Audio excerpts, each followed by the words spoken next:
This book is unique. It provides in-depth theological teaching for both the newly saved believer and the seasoned saint.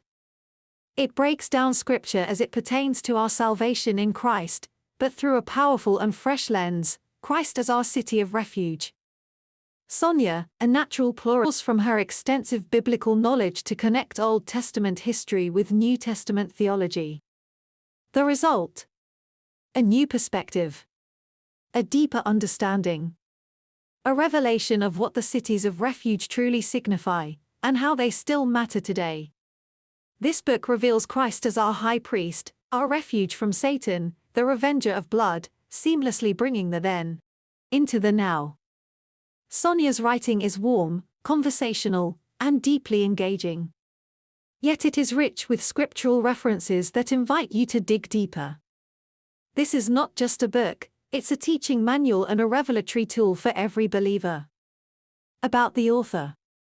Sonia is an ordained elder. She is a Bible school lecturer, Bible study teacher, course facilitator, itinerant minister, broker, manager, small business owner, and now, author. Born in London, raised in Leeds, she now lives in Surrey with her husband Leroy and their 2 children. Her passion for unlocking the hidden truths of Scripture shines through every page.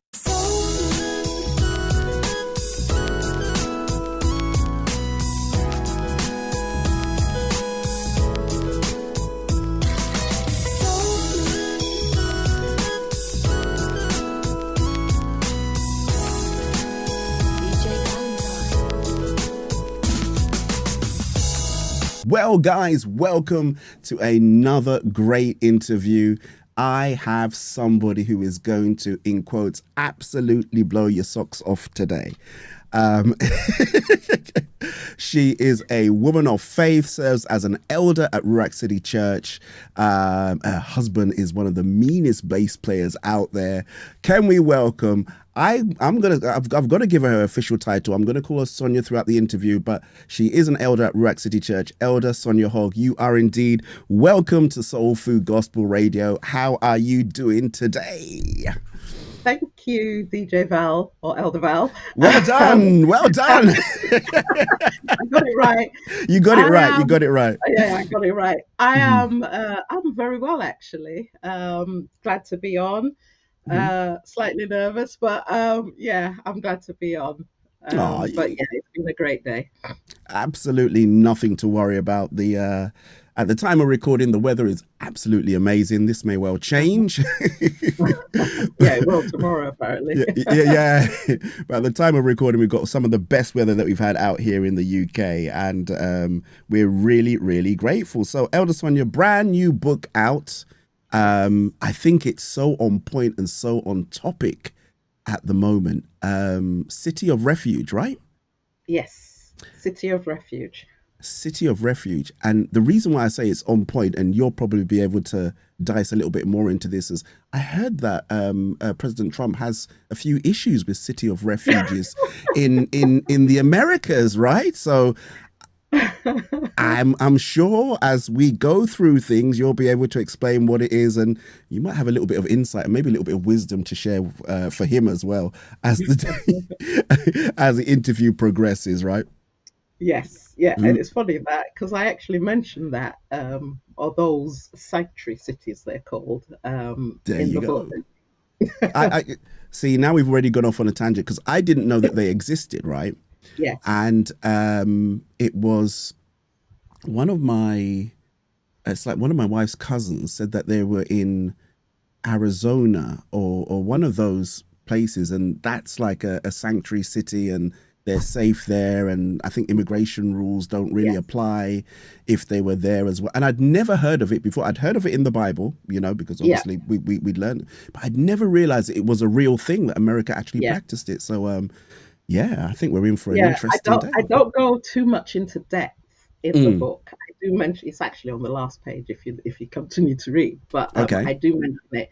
And I think up until the 19th century, there were also sanctuary cities or cities of refuge in Hawaii. In Hawaii as well. Oh.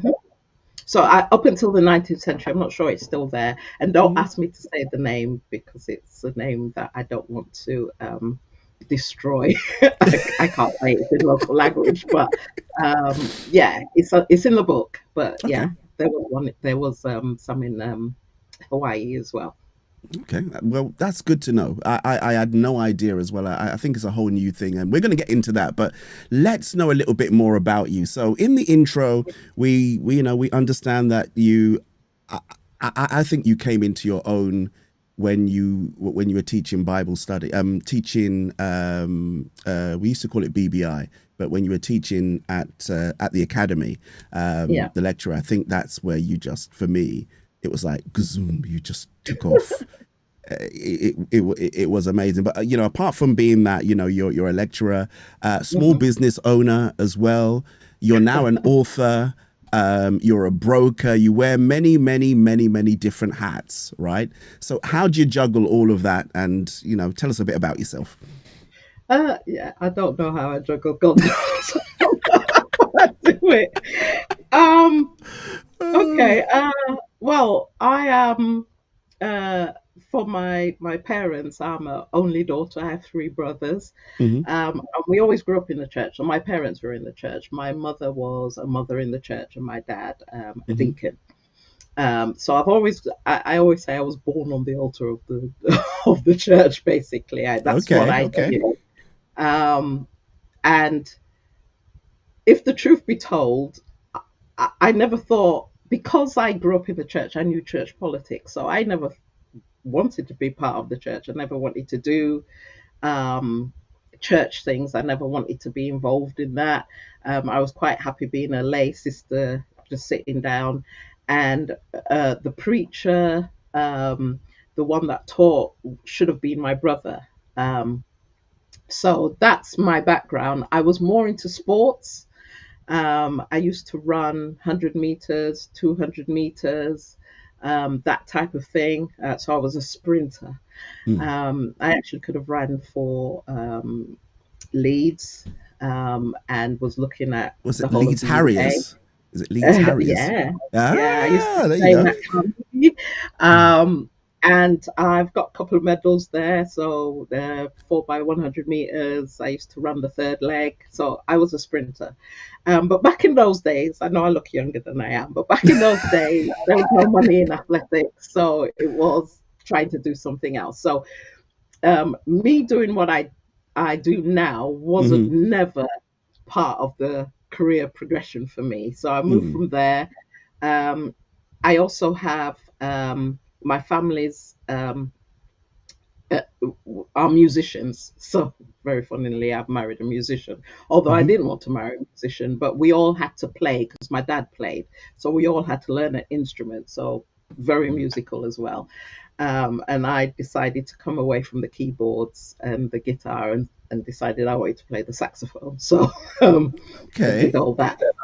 That's my background.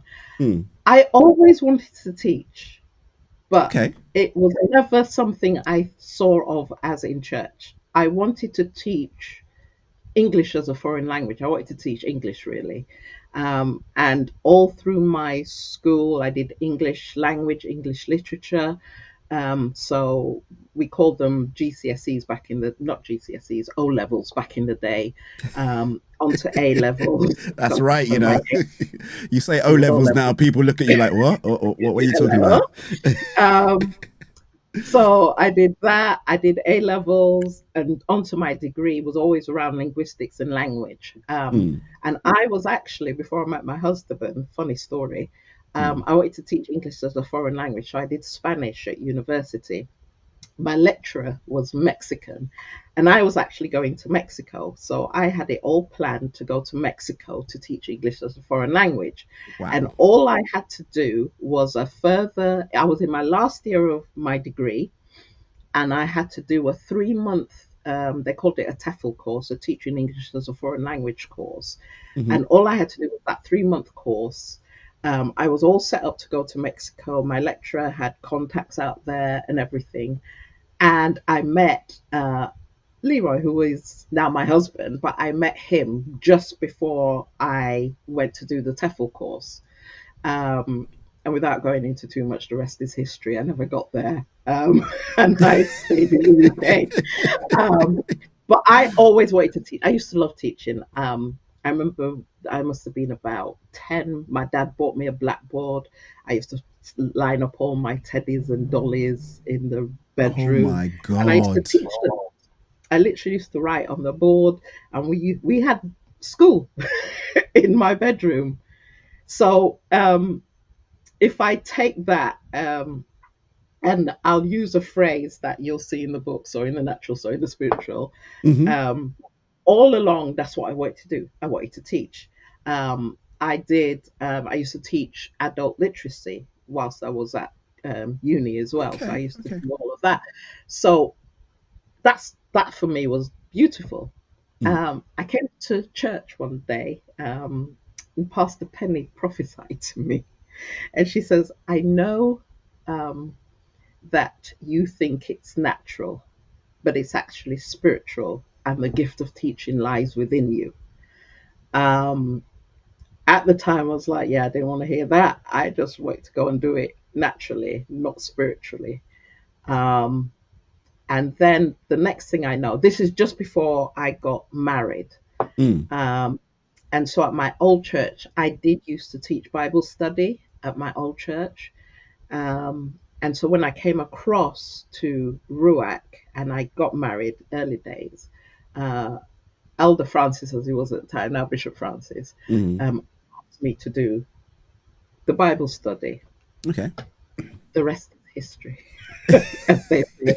And that prophecy came to pass, even though I didn't think about it, but it came to pass in that aspect. So although I wanted to teach, I thought it was going one way, and God had it going another way. Wow. Wow. Those So in a Pastor Penny's nutshell, that's my life. yeah, And then those Pastor obviously Penny I prophecies can get you every time, right? every single time. And so outside of that, yes, I am an insurance broker, what's called a Lloyd's broker. So I Hmm. work for global corporations. Some of them Hmm. I can mention, some of them I can't. And I am what would be classed as there in the account exec for those companies, and there are some of them are well-known companies that you will know Hmm. on a day-to-day basis. Some of those are the parent companies that sit behind goods or products that you know in everyday life, or they're big name FTSE 100, FTSE 250 type companies.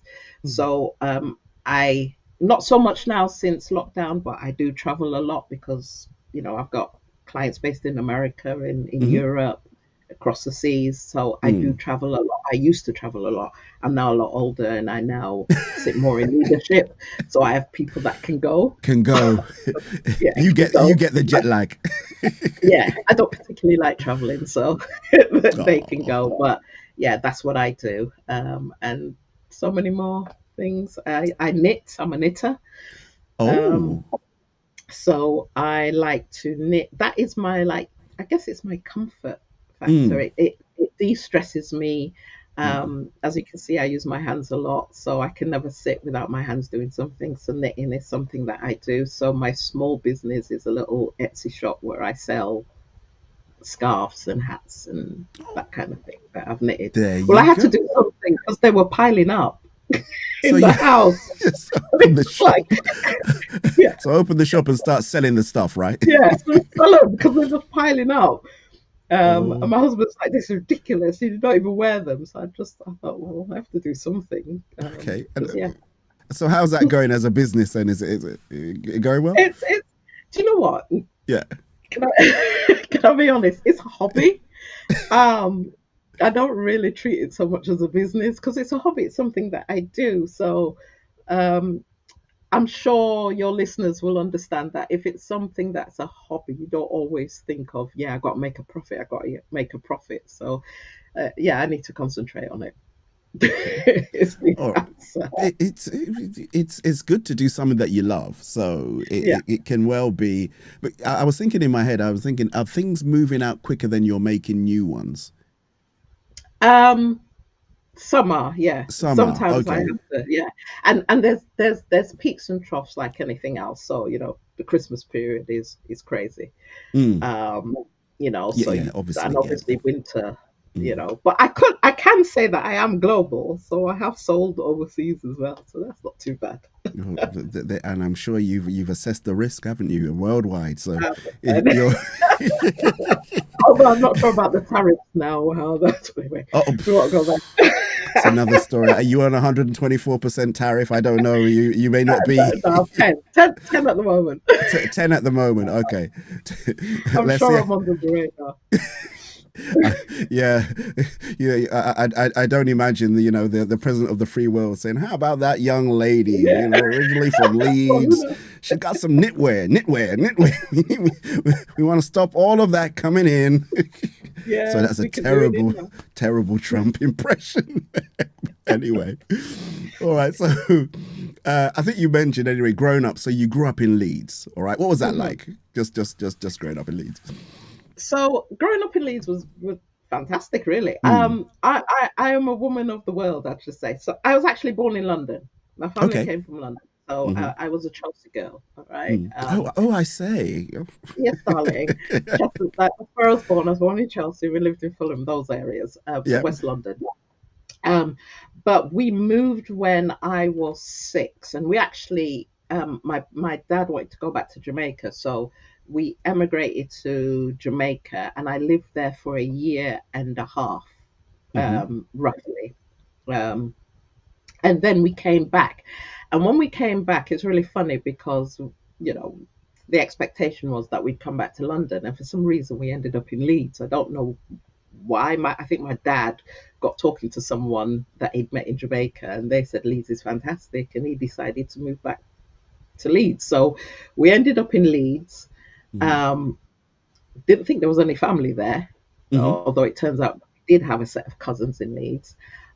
Leeds is a fantastic place. Growing up, it's one of those places where you could go walk into someone's back door. Doors were always open.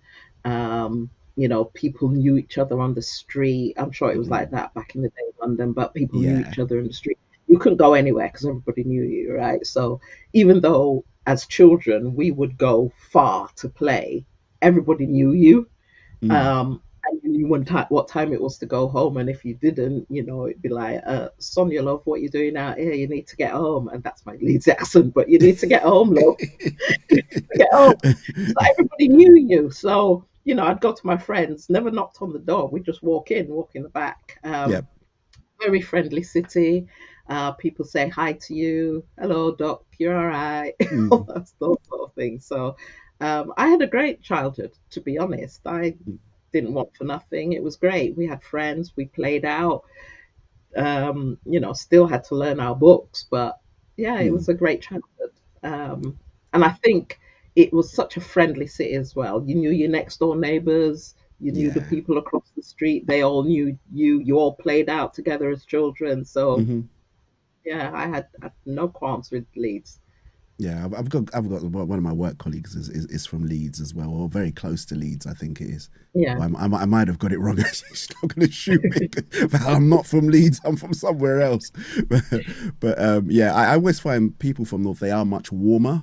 There's just this Hmm. genuine people thing about people from the North, and Yeah. I'm sure people in London are like that as well. But everybody always says people from the North just generally seem to be Yeah. a lot more friendlier, a lot more warmer. Yeah. How do you think your background growing up kind of like played up in your early church life, for example? Well, like I said, I Mm. I grew up in the church. That's what I knew. Mm. Mm. Okay, Mm-hmm. so every Sunday, every Tuesdays, Mm. um, was the young people service. They Mm. called it. Wednesdays was Bible study. Thursday they had evangelistic service, and Fridays were rehearsals. Yeah. And I was in the choir. My brothers played the music. So, and like I said, my parents were quite prominent in the church, so Mm. they were part of the leadership. So it's what I knew. That's Mm. how I knew church. So, um, me growing up in the church was nothing. It's same. even though I go to right now, it's same thing, just different gravy, basically. Um, the only thing that I would say, and this is the truth, I grew up in the church, but there's a difference between being in the church and growing up in the church. So I know church inside out. But having that relationship with God was something different. Yeah. I was saying to someone the other day that uh, I would say the difference between then and now, growing up in the church, it was really my parents' religion, my parents' Christianity. And I went along and I was part of it and I knew it, but it was really, did I really know God? Did I really have a relationship with Him? Not particularly. I knew how to do the actions of Yeah. church. So I did all of that. But, having that real, I understood it and I understood Bible and I read Bible, but having that real relationship came, I would say, later in my life, not growing up. Yeah, I guess it's like just going through the motions, isn't it? Because you see your parents doing it, so you're kind of there following through and doing things, but not quite really understanding why you're doing it. You know it's the right thing to do, but just not making that particular connection. Yeah. It was one of those. You knew, I knew, and it's strange, but I knew how a service was going. I knew what was right. Um, I would say though that the church I grew up in, which probably shaped me a lot when it comes to Bible, they were very, very studious about the Bible. So you could never get up and do an exaltation and just talk, because the first thing my pastor or the bishops would say is, where is that in the Bible? So you had to know your word. But they were old school, right? So even if you got up, and I've seen visiting preachers, I've seen people come to the church and just talking rubbish. And the bishop or the pastor would say it, and they'd say it in the service. So they're not taking you aside and taking you around the back. You would literally hear them say, that's not in the book. No, it don't go like that. Or once you finish, they will get up and they will correct your whole message. Whoa. So for me, absolutely correcting my, they'll get up and say things like, we had one bishop who was the presiding bishop over the district at the time, and he would literally get up and say, well, you said that God said this and it was in this, and it don't go like that. It's not in the Bible. That's not the Bible. And he would definitely correct you. So part of shaping me was, and for people that know me, and even when you read the book, if it's not in the Bible, I'm not going to tell you it's in the Bible. If I can't find it, I'm going to say it's in the Bible. And if it's my interpretation, I will tell you it's Sonia chapter 1, verse 1. But I am very, very particular about quoting scripture, or I will give you a lot of scripture so that you go and do that. But that's probably shaped me the most, that I can't go up there and embarrass myself or embarrass God, or I don't want nobody to correct me like that, because it was embarrassing. So I think that's probably the key thing that shapes me growing up, and I saw a lot of it. But they were very much know your word. You got to know your word. Yeah. Don't take what people say. You have got to know your word. So even if I'm telling you something, you've got to go away and study it. And that's how I grew up, and that's how I am to this day, I guess. Okay. All right. Well, just one more thing I just wanted to touch on before we just get to the book. So you're an elder at Wreck City Church, right? Yes. How is that? How are you enjoying that? I mean, we're all under Bishop John Francis. And I know you, right? I'm going to give the cat out the bag. You don't like to be pushed in the front. I know you just rather just be there, do your thing in the side. But as an elder, right, you're forced to be there and be present and lead from the front. How's that been for you, that transition? A struggle. It's an absolute struggle. I don't think people understand. It's a struggle. It's hard.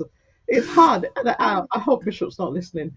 Oh God. He is. Rest assured he is. Shouts going out there to Bishop. Thank you for doing this. It's fine. God's chosen me now. It's a struggle.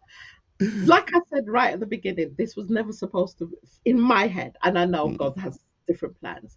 But for me, this was never a choice. And maybe part of it is that I saw too much of church. anyway. Mm. I saw what church could do. And because my mom, like I said, they were in leadership, so I knew all the, not the glory, not Mm-hmm. the, we shout, jump and shout and the Yeah. messages, and you're running around the church. I saw the pain, people talking about you, the mess and the politics behind the scene. So I was never meant to be here. This was never supposed to have been me in my head. I just didn't want it. I didn't want it. So it is a struggle. I understand. And I would say, just for people like me, there is this struggle because you know that God has called you for this. Mm-hmm. And it's funny because even though I didn't want it, I knew I was still called to do it. I knew it. I knew it, but I was fighting it, if the truth be told. I don't like being up front. I will push you. I will push everybody to go up before me. I am very happy. I'll work behind the scenes and push you to be what God says. And it's very hard for me to be up front, but I understand that I have a call. You do indeed. I think you were all right when we used to do in RCBI, right? The Bible Institute. I think you were kind of all right there. You've no? Okay. I thought you. It's probably more my comfort zone because there's not a lot of. I like intimate things. Yeah. So where we can share, not that I'm on display. Yeah. If that makes sense, but Yeah. Where like this we can chat, and it's more intimate. I can deal with that. Still hard because again, it's down to I want to be correct. God, I want this to be right. I don't want to mess up somebody's life. I want them to get what you're saying. I want this to make sense. So that's still hard. But yeah, you're right. I'm not on a platform. I'm away behind it, off to the side, and it's just me and the students, and we're happy in that little. So yes, you are right, but it's still a bit of a still a I bit of would a still challenge. prefer somebody else to lead it, and I just chime in every so often, if that makes sense.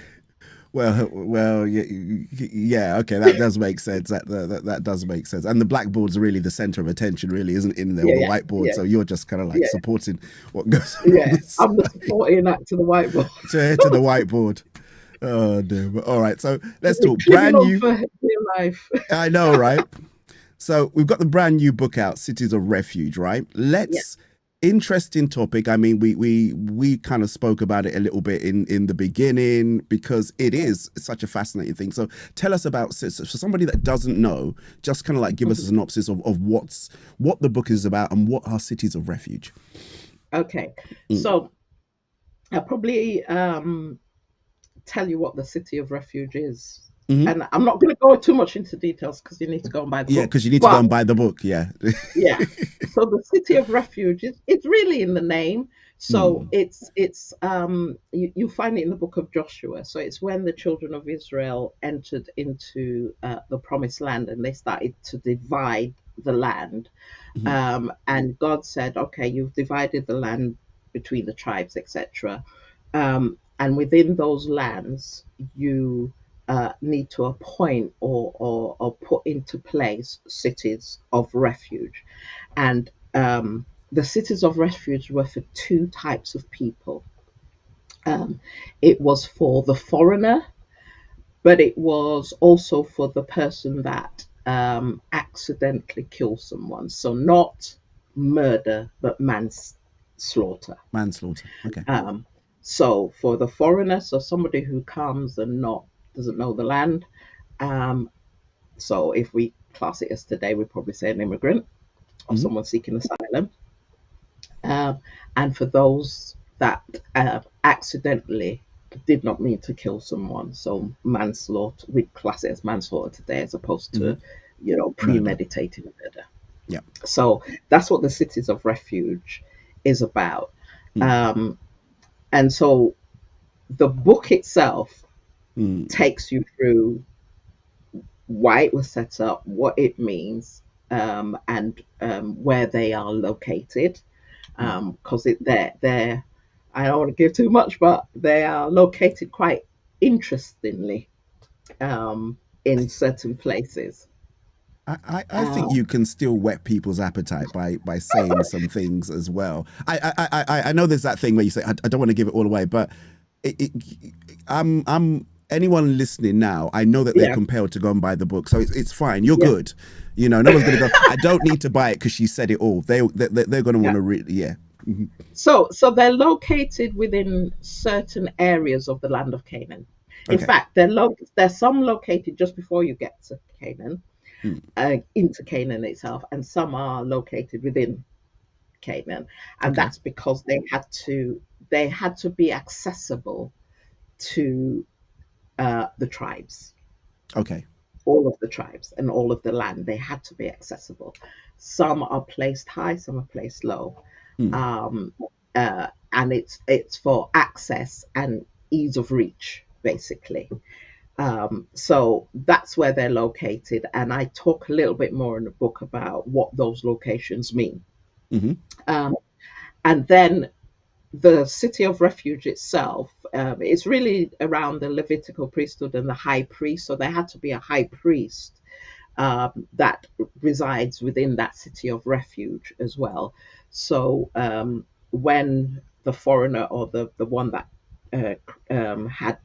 had done manslaughter comes to the city of refuge, they have to present themselves to the high priest, and he would let them in, and especially for the one that's that manslayer who committed manslaughter, he was to reside there until that high priest died. He couldn't leave because the law of the land was an eye for an eye and a tooth for a tooth. So if you accidentally kill someone, then the family or whoever it was of the person that you could come after you and legally kill you for taking their life. So they had to reside within the city of refuge until the high priest died. And once the high priest died, then you were free to go. And the law of the land says that there was no more eye for an eye, tooth for a tooth. Isn't that fascinating? Isn't that fascinating? Hence why we talked about the sanctuary cities now, where they are, they go and they have their own laws.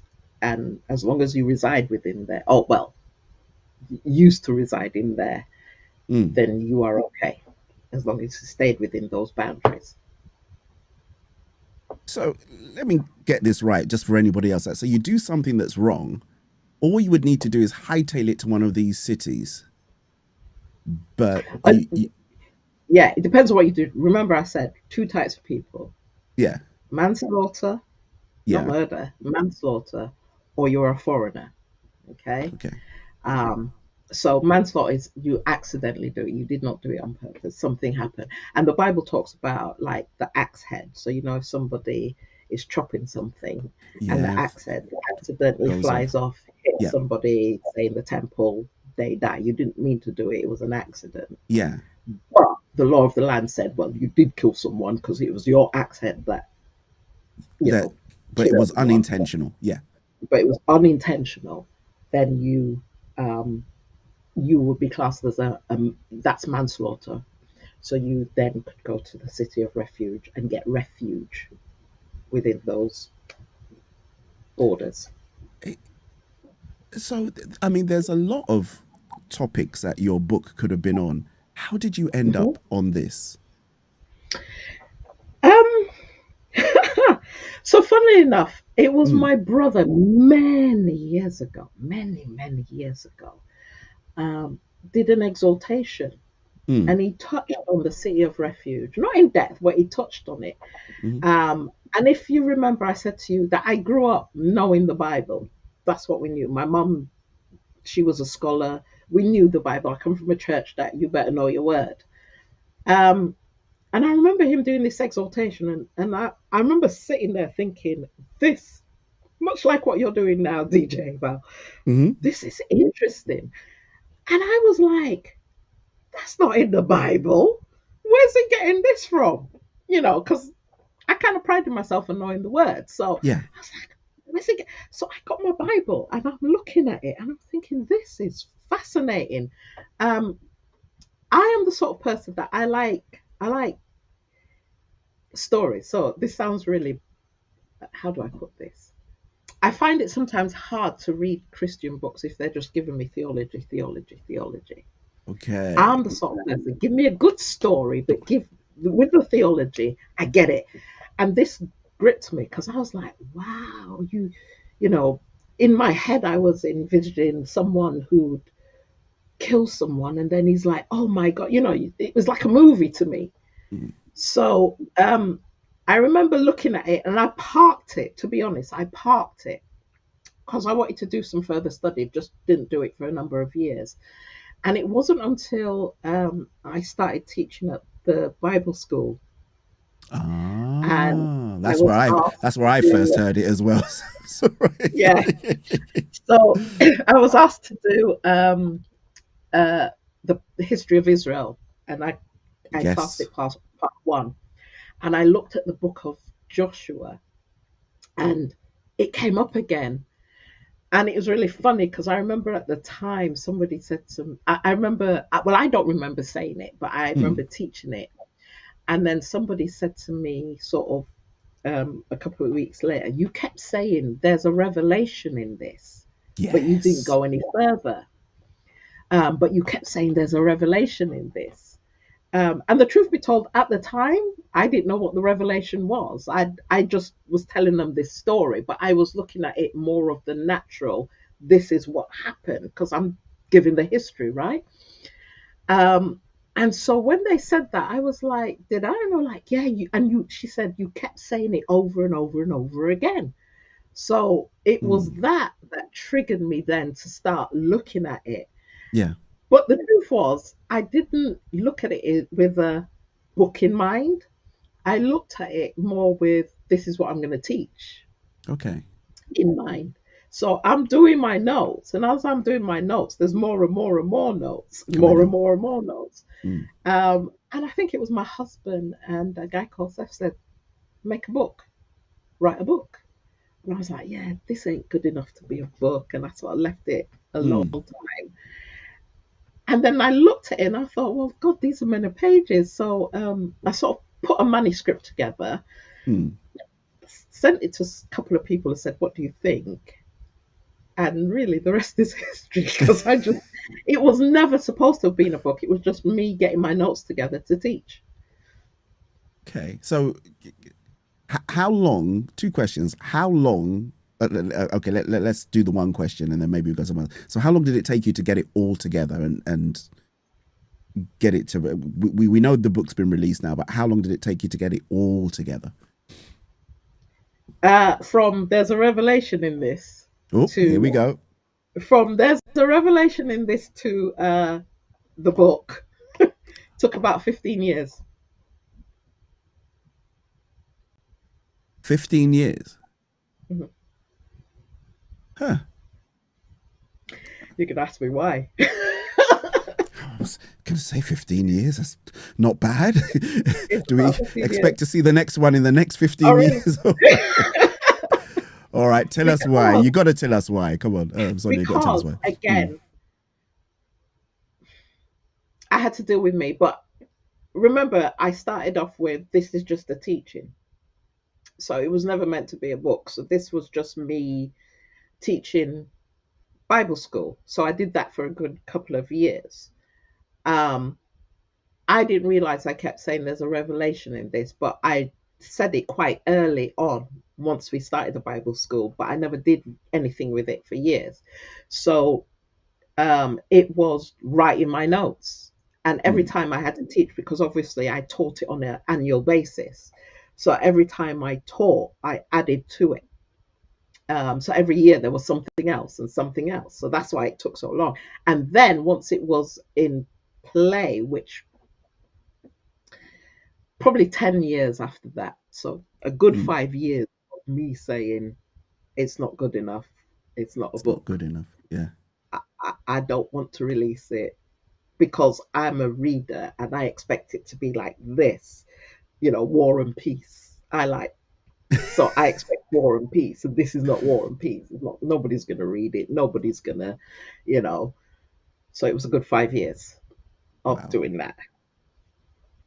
And so if I'm talking to a listener, this absolutely was God. You know, people think, you know, you're going to do something, and yeah, you'll go for it, go for it. I think there are some people that sit there like, you know, you've got it, but you battle with yourself Yeah. because, Yeah. you know, is anybody going to have it? And what God will do is send people in your life that absolutely progress it with or without you. And that's Wow. what I had. People just was like putting things together, and, you know. So did you ever think you would ever write a book? Just not just this one. Did you? Was it like, you know, one day I'll write a book? Um, yes and no. So Okay. English was my thing, right? Yeah. At school. So I wrote uh I wrote mini plays, I wrote poems, I wrote I did think I'd write a book, but never to be published. If that makes sense. So I was always writing. I always Okay. did essays it was really odd because I thought I'd write a book, but it would be a book that would be um if I can explain to you. So you know when you see those manuscripts and it's like loads of paper and they've got like the little punch hole and they've got like the little string holding it together. Yeah. In my head, that's what I would have on my bookshelf. I just never thought about publishing anything. It was just something that I did because that's what I do. I Okay. write. I used to write songs. I write. So that's Okay. what I do. Um, there was one time I got pretty close with a play that I co-wrote. Um, but again, that was more about doing the play, having the play performed rather Okay. than this is the script that The I'm going scripts to that will put be into play. published. Yeah. So it was more that, but yeah, it was never, I'm going to see my name on a On book a that's book. published and go out to the world or go on Amazon or anything like that. No, no, it was never that. It was really, And look at God. Just look at absolutely, God. Look at God. absolutely. It's brilliant. But Um, sometimes, you know, if I go on. was going to get deep for people that are listening, Yeah, um, sometimes it's not what you see, it's what other people see in you. very true. That it took someone that said no. You know, it took my husband that was pushing me and a couple of other people that I mentioned in the book, and I say Mm, thank you to in the book, that said, what are you doing? We're going to do this for you. And they actually took me along with it. Um, that I've got to this place. Because if it was up to me, if the truth be told 5 years ago, I'd still be mm. 5 years ago. This would still be sat on in the computer, Wow. and I would have moved on. And you Well, wouldn't I have did. been I moved here on this on. show. No, See, there you go.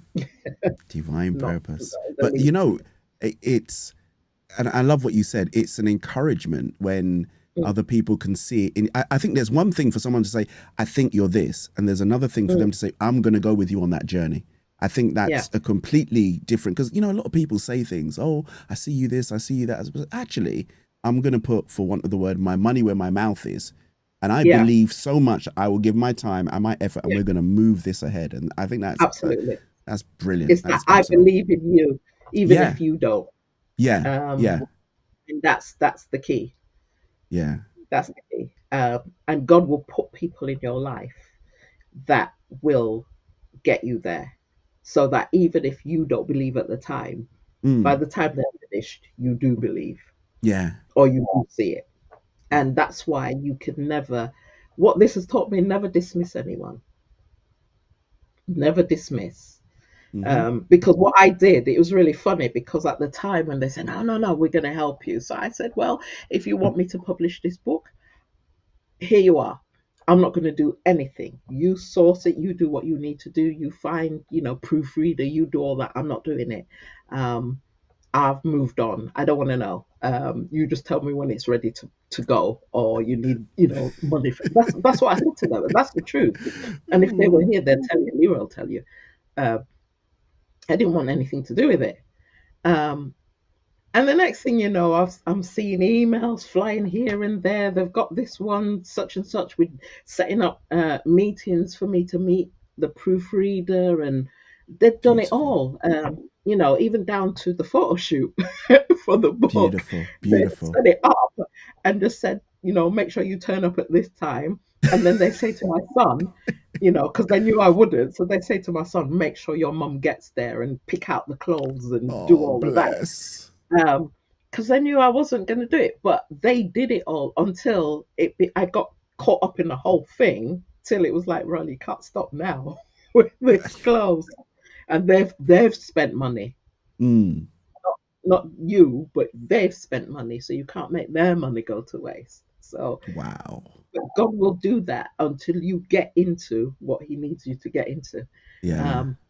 And that's why you never, some of the people that helped, it's a whole thing, but some of the people that came on board, I'm like, where did you come from? How are you doing this? You know what I mean? Even down to, the Instagram social media posts, it was like, okay. Yeah, I can see that social media thing wasn't your thing, but you got into it, right? You embraced it, right? Well I done, had you. to do it. You had to. So, they've done all I this. had So the to. least I can do is go on social media and say something, right? And say something. Or even better still, come on an interview and talk about it, right? Wow. So Yeah, there you go. that's We've another got to share the story, right? About, your husband saying to you, okay, you say it. Don't let me say it. You say what he said about the interview. What do you mean? As in, He already preempted that the interview was going to happen, right? He told you. oh, Yeah.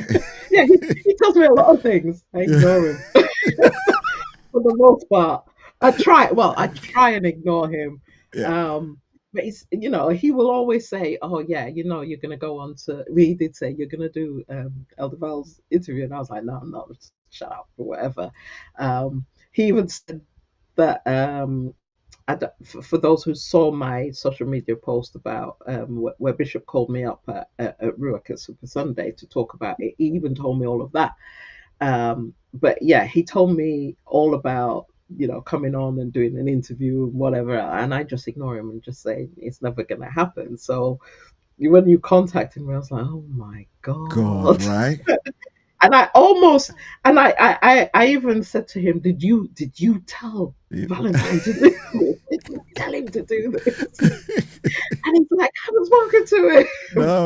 No. We are buddies and we do, but he said he didn't say a word from it. It was just as soon, I think, as you came off the stage, it's just, yeah, we've got to grab her for an interview at some point. Yeah. And Yeah, he told me. yeah, it was just, yeah, this one's not going to slip by. I said, yeah, make sure you get that one. And just to anybody else that's out there, it's not sometimes this thundering voice that you hear of God saying, now my son, my daughter, move out across the water. It's not like that. It's just this thing that in your Noah kind of thing. And you just go, yeah, okay, I need to do that. Yeah. And I'll be honest with you. I think when I initially reached out, it was like I said, well, fire the salvo first. Yeah, maybe she might be up for it. She might not. And then when you said, oh my God, my husband said that you were going to call, I said, thank you, Jesus, that I was obedient, and yeah. But at the same time, I was like, you've spoken to him, haven't you? Because he's not forever trying to push me on social media. Anyway. Sorry, we talk on many things. It's mostly technology, but no, that did not come up. So, yeah, I had another question. So, all right, it's a fascinating topic, and I think anybody out there, please go out there, go and get the book, read the book for yourself, so that you get your own personal revelation. How do you think that the relevance is for this generation? How does the book apply to this generation? So, what I've tried to do and again, for people that know me, I like to apply it whenever I teach, whenever I talk. I do like to use present day. I'm a historian. I love history. absolutely love history. And I think one of the reasons why people don't like history is because they were given facts and information all the time, and it was never applied to present day. What you can learn from it for today. And one of the things that I've always taught is that yes, it's history. Yes, we're talking about a set of people, the children of Israel, going to a promised land, the land of Canaan, and it was how many thousands of years ago. Um, but one thing I always teach is people are people. 1,000 years ago, today, it's the same thing. And if you read the Old Testament, there is politics, we just talked about, is going in there, political intrigue, intermarriage, all sorts of things. Everything that we do today, they did back then. The only difference is they dress differently and they probably spoke a different language if you're from the UK. Okay. Definitely, right? Yeah. But everything that you think, I love the book of Ecclesiastes says there's nothing new under the sun. Under the sun. Okay. Just like fashion. Fashion comes around, goes around. It's the same thing. All right. You call them wedges, we call them platforms. Same thing. All right. You call them boot cut, we call them flares. Same thing. All right. It's just we call it different things. We speak a different language. We wear different clothes, but it's the same thing.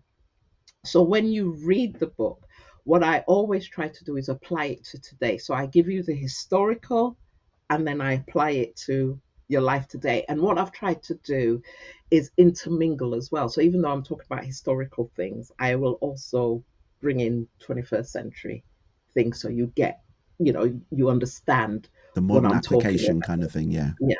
Yeah. Oh, yeah. And one of the key things that I always wanted in this book is that it sounds like me. So the same way I talk, hopefully you like that, is the same way the book should flow. So you get to understand that. That's a very important point, and it kind of leads me on to the next question. Will there be an audio version available with you voicing it? It's in the future. Work with me. It's coming. That's what I want to do. There was a couple of things I need to do first. But yeah, there's a plan for it to come. Good, because I'm a huge audiobook fan. I love listening to, and you can listen to them over and over and over and over and over and over and over again, and it really kind of like soaks in and then sinks in. So I'm very much. I always ask, is there an audiobook version? And people go, some go, did you know, right, that you may not want to use this, but Amazon apparently can let you do the AI thing as well. They help you with the talking, and then they do voice training, and they can do a voice, like you do the voice training, and then they can, I'm not sure that I like my voice, but it's fine. Let's hold on a minute. You've been teaching, preaching, prophesying. We all have to listen to it, so I know. I do like my voice. That's why I said let me caveat that. Let me just bring that back. I do like my voice. I just don't like hearing it on tape. Okay. And I think the reason is it's really funny because I can hear the Yorkshire, I can hear it's a good thing. I can hear the whole thing, and I just It is a good thing. It's unique. That's one thing. Yeah, it is. Yeah. But I caveat that. So yeah, I do like my voice. I just don't like hearing it back. I think we need to just put a circle around that one, box that one around there, and just put that one aside. I do like my voice, but I just don't like hearing it. It's like, okay, all right. You can play me and then read it. All right, without giving too much away, if there was one thing from the book you wanted people to really grasp and run with from the book, without giving too much away, what would it be? Ooh, I think I would say is that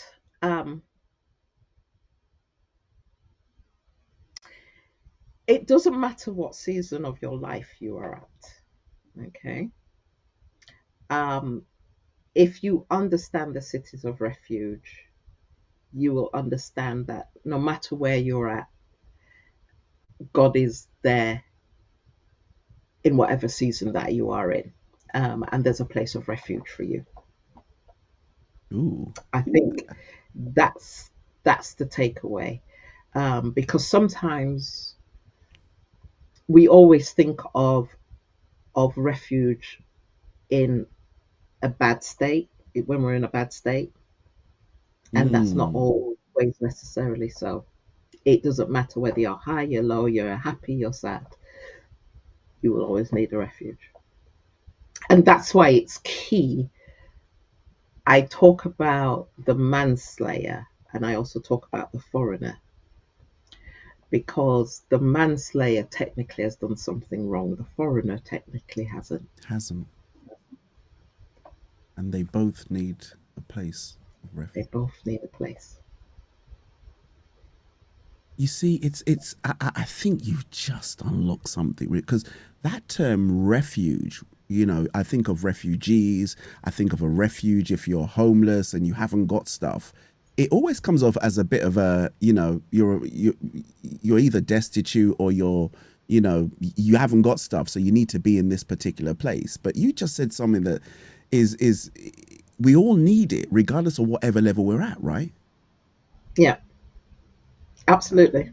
And when you read the book, you'll understand why. Because when you understand what the cities of refuge are, then you'll understand what I mean. Okay. I think that's whetted everybody's appetite in terms of where they need to. So how can they get hold of the book? So we know it's available on Amazon. Is there any other retailers that are doing the rounds on it? Mm-hmm. So at the moment, it's you can go via my website. So I have a website which is www.thecityofrefuge, one word, so thecityofrefuge.co.uk. You can order from there. There'll be a button there which just say order now, and you can order from there, and we can send you the book. If you are following me on Instagram, there's a link to that website there. Amazon will have it as well. And it should be then going to the major bookstores. I haven't got all the names, but like Waterstones, etc. It's on its way there, so you should be able to get it from there as well. Waterstones, I can't remember the names. Waterstones. I don't know if some of them are still. I remember Waterstones. There was another one as well, quite popular. Anyway, whichever ones it is, we'll put some links in there so that people can find out and be able to connect and make sure that they can get their copy. Needle pulling thread. I was going to ask you something else as well about where to get it from. Okay, all right, we've got that, so we'll put some links in there when people want to. Yes, so better to buy from you or better to get from Amazon? Which would you prefer? So we can follow at this stage. So I'm just waiting for the ebook to come onto Amazon. So the book itself is actually on Amazon, so you can get it via Amazon. So you just search there; it is actually available there, so you can do that. The ebook. So for your Kindle, etc., is not quite ready yet. I'm just waiting for them to come back and say, yes, it's done, which will be imminent. Okay. Good. Once that's done, get it there. And the website, again, you can come via the website. Yep. Most people up until now have come via the website. It should be easy for them to do. And then I will get an automatic notification if you go via the website. So you've had to become a drop shipper as well, right? How to ship things out too. I have people. You have your people. People for that. Busy. You have your people deal with it. Package and send it off. Oh no! No. No. So the bookstores. Yes. Sorry. You got the bookstores. Okay, go for it. It should be available globally. Online stores. Let me see. Amazon, Blackwell, Foils. That was it. Foils, yeah. Yeah. Paperback Shop Limited, Wrap Distributions. So it'll be available throughout all those main people, but I guess for ease, we're living in 21st century, right? After lockdown, online, you can get it via Amazon or my website. Whichever way it is. But I any don't know. plans to do any signings, any in-person signings anywhere? So those same people that challenged me to write the book are now challenging me to do a launch. Do the in-person signing, right? They didn't tell me to ask that question, by the way. Let me delete the text. Let me delete the text from Leroy now. Why you can see? No, I'm joking. He didn't. Yeah. So what I did, unfortunately, your listeners have missed that, but I did once I did the first initial launch, which was just online. The first 30 people did get a signed copy. And occasionally those that go to my church turn up with the book and say on a Sunday and say, "Can you sign?" Wonderful. So we know where to get it signed now. Just Ruach City Church in Streatham is where you normally okay, so there you go. Worldwide audience. You can travel from anywhere around the world to come to Ruach City Church. We're a loving church. Our bishop would love to see you. Elder Sonia would love to see you as well. So there you go. So might as well. It there. If you keep an eye out on the website, so my website will tell you when, or if you follow me on Instagram, which is at Sonia Hogg _min, then there'll be an announcement once I get around to launching it properly. Well, another sign-in. There we go. Another sign-in. I like the idea that they come and find you, actually. I think that's kind of nice. Yeah. Absolutely do. Absolutely. It's like, I'm just going to the bathroom. Elder Sonia, I've got your book.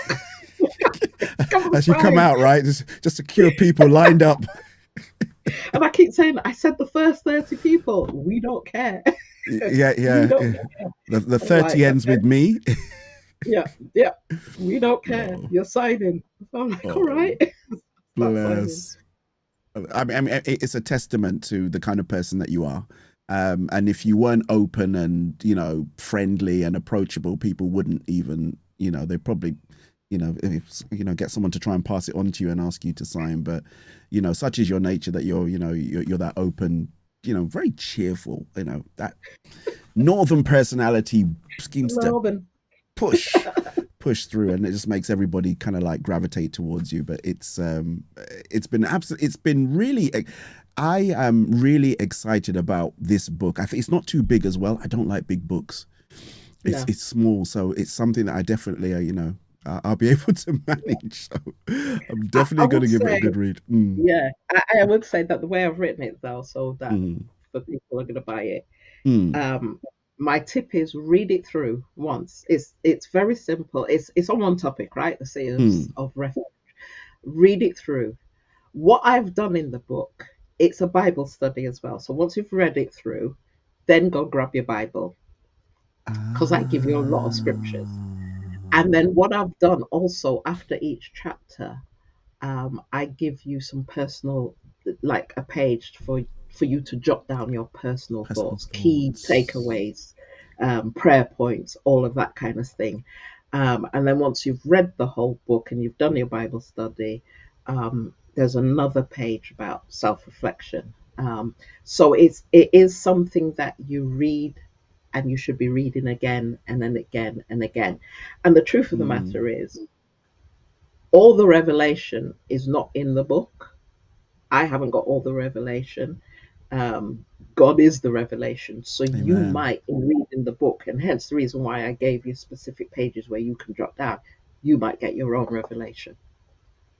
Good chance that you would as well, yeah. It's something that you should be developing, and that's just how I've done it. Because it's funny, because even talking to you, I'm thinking, there's something else that I could possibly have added in that I haven't added in. So, that's edition number 59. Yeah, so that will be in this is the first edition, right? So, everybody goes into print, and there's, a few years down the line, there's always extra bits added in and stuff like that. So, yeah. Oh, excellent. Yeah. So, so that's the whole point of the book, and that's how I've done it. Because and that leans into the teaching side, right? So go away and do your own homework. That's always it. Good teacher, go off and go and do your own study. Yeah. And that's what it is. And I've literally given you within the book, like you said, it's not about the the thickness of the book. It's a book that you take away. So that book, your version of this book might be thicker than my version, than someone else's, because of what you have in it. Added in it. Oh, there you go. And I think on that bombshell and on that note, we are going to say thank you so much indeed. This has been brilliant. I'll be honest with you, I think we shot over time, but it was worth every minute. It was amazing. Honestly speaking, thank you so much indeed. Thank you, Leroy. Thank you to the kids. Thank you to everybody else that was pushing you and brought you to this point where we can be discussing about this wonderful book. And, the benefits and the blessings it will be, I think, are going to be multiple and many. And the testimonies that come out of it as well, going to be many. All right. God bless you, Elder Sonia. We shall sign off and catch you when we catch you, right? Yes. Bless you. Take care. Bye.